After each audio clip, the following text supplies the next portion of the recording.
Good morning. The last time I was here, it was raining also. So it was also the barbecue Sunday. And as I pull in, I was like, it seems like I always bring the rain. I'm using that as blessings, actually, showers of blessings. I am Marlice Simon. I've been serving as the interim ecumenical chaplain at McMaster. A role that was supposed to be one semester and has now run on to 4 semesters. This is where I say God have a funny sense of humor. We have our plans, but He often have other plans for us. Today I have present 3 of our council members, the McMaster Chaplaincy Council, or the McMaster, the ecumenical chaplaincy is overseen by a council that is represented by different church denominations, community members, faculty, and staff and students at McMaster.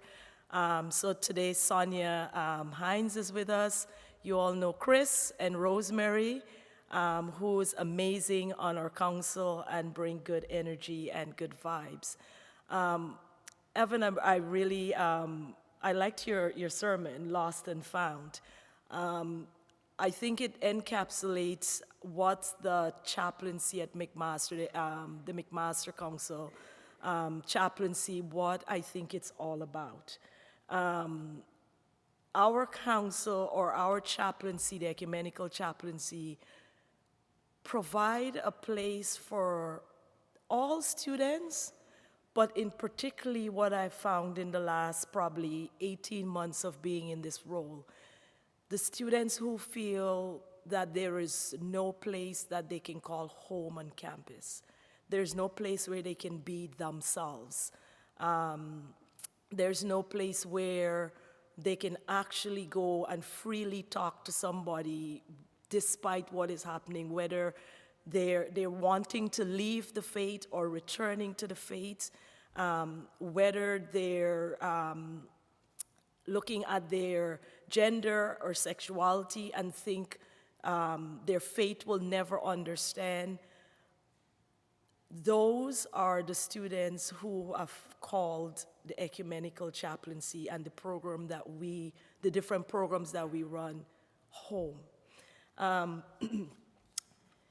As an exemplar to that, I brought today a Christmas card that a student wrote to us at the end of the semester last year telling us what the SOUP program or what the ecumenical chaplaincy have done for her in her first year of being in the nursing program.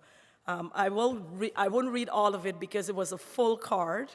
But basically, she addressed it to myself, Rob, who is not here, Sally, who's one of our altar volunteers, and Rosemary, because we're like the soup team that she sees all the time. And she said, "Thank you so much for everything you have done for us students. Your services, your smiles, and soup are also appreciated. Soup time has really become a home for my friends and I this semester. A place where we can step away, take a breath, and enjoy some wonderful company and delicious soup. When I first stumbled upon soup lunch at the beginning of this semester, I had a lovely chat with Marlice and learned that free soup would be here every Wednesday. I could almost hear God saying, 'Here you go.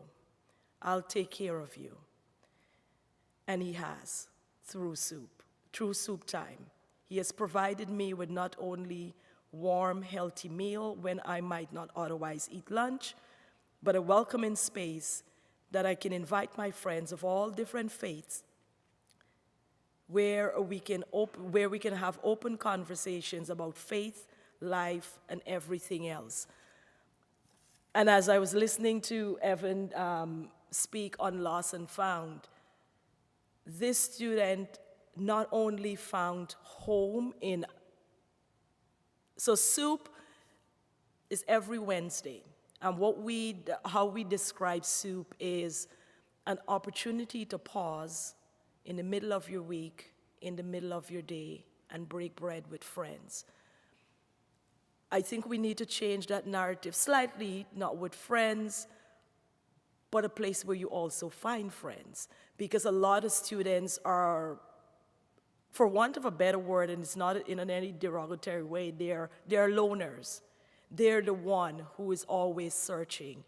And what this soup time, as you can hear from this student's experience, she found home in that time, but also extended that to all of her friends who are of different faith.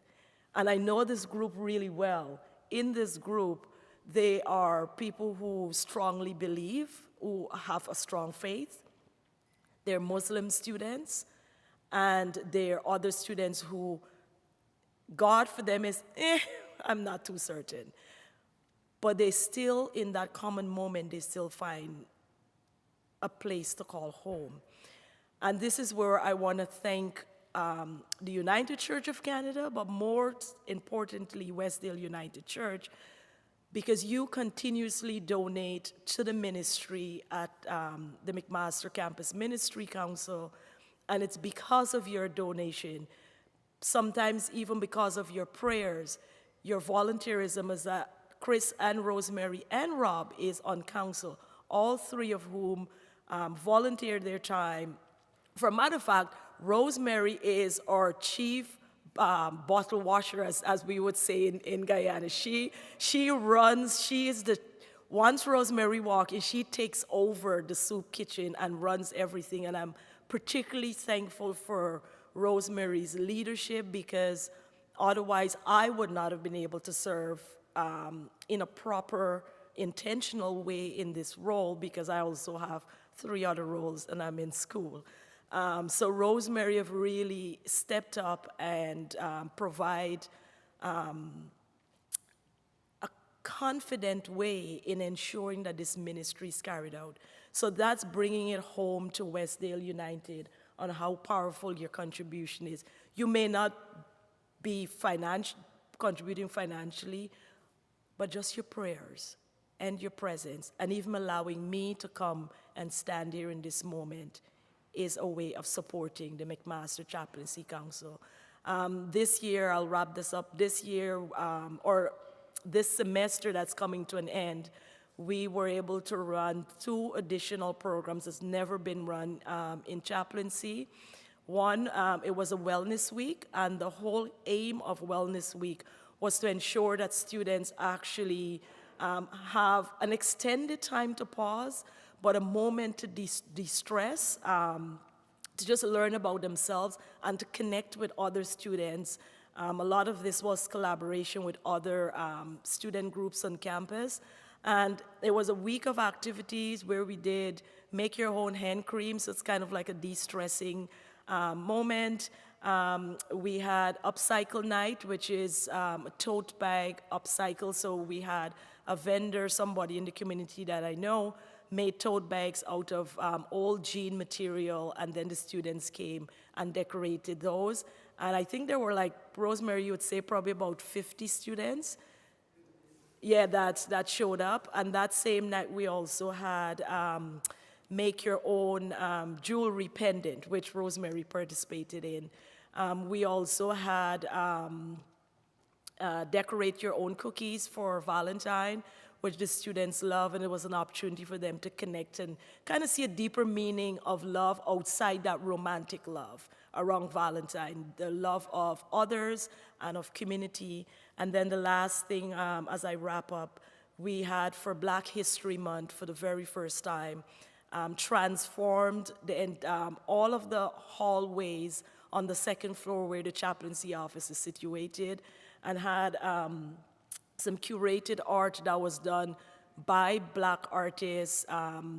Most were of Black people, but then we had other kind of art that was done by Black artists that adorned the hallways for about 3 days until the snowstorm came and closed the university for that day, so we had to cut it short. But that, in summary, is the power of community support, church support, individual support that continuously pump life into this ministry. It is a needed ministry. Students feel at home, from all walks of life, feel at home. Our chaplaincy on campus is the only chaplaincy that serves multi-faith students, where students can feel at home. So I thank you for your ongoing support, and I ask that you just never stop supporting this ministry, because it is changing lives. It is finding the one lost student and giving them a home. Thank you.